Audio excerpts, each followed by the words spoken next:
Here on Skid Row, the crisis isn't just human. It's deeply affecting the animals, too. Hundreds of dogs here are living in heartbreaking conditions, neglected, abused, and forgotten. And local rescue organizations are saying they've been begging the city for help. But so far, they say their pleas have gone unanswered. Oh, the dog's not in the cage anymore. We walk the streets with Starts With One Today, a nonprofit that offers humanitarian services to everyone on Skid Row, both humans and dogs. And there's always a conversation about, like, should homeless people have dogs? And we're not, of course, we are totally for that.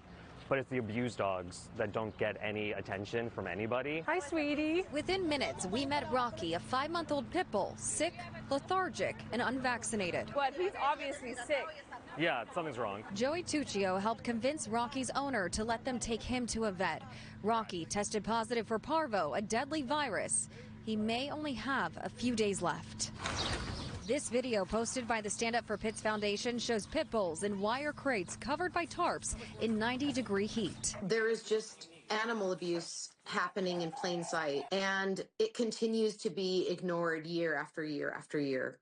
And it makes no sense because the laws apply to everybody. So if someone in Beverly Hills had pit bulls under a tarp baking in the sun, laying in their own feces and urine, they'd be removed. And it would probably be front page news. But I guess the laws only apply to certain demographics. Rebecca Corey with the foundation says she called LAPD twice after seeing the dogs. The second time I called the police, it was a 28-minute conversation with the operator, and she refused to send an officer. Advocates say this is not a rare exception. They see it weekly and have been reporting abuse for years. The dogs are usually off leash? Off leash, yeah, or cramped in those little crates. Yeah. We've rescued a few dogs that were hit by a car. What they also use their dogs for is to test their drugs to make sure there's not fentanyl, they're not laced. So we have had several dogs overdose on fentanyl down here. Earlier this month, the district attorney promised to crack down on animal abuse. If you want to commit criminal acts of cruelty against animals, we will find you, we will arrest you, and we will prosecute you and punish you to the full extent of the law. But advocates say those promises have not made it to these streets. They really need to enforce. They need to make examples of a few people, of whether it's dog abuse, dog neglect, dog breeding, but there is no enforcement, so they get away with it. You reach out to law enforcement or the DA's office and ask for, support with this. Silence. Silence. The police tell us to call animal control.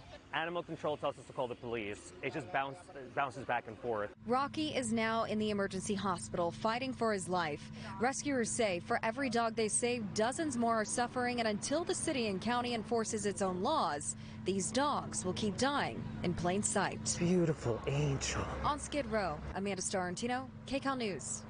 You think about how innocent these dogs are, too. I know. And to hear that they're even testing the dogs, using fentanyl to test to make sure there isn't any, and then the dogs are overdosing is just... It's horrible. And then even for the ones who are trying to take care of the dogs, we talk about how expensive it is to have dogs, how expensive it is to actually care for them and keep them healthy. And if you're already unhoused yourself, that's very difficult to do. It is difficult to do. I hope they figure out a solution there. And great for those animal advocates who are stepping up and doing what they can. We hope little Rocky's okay.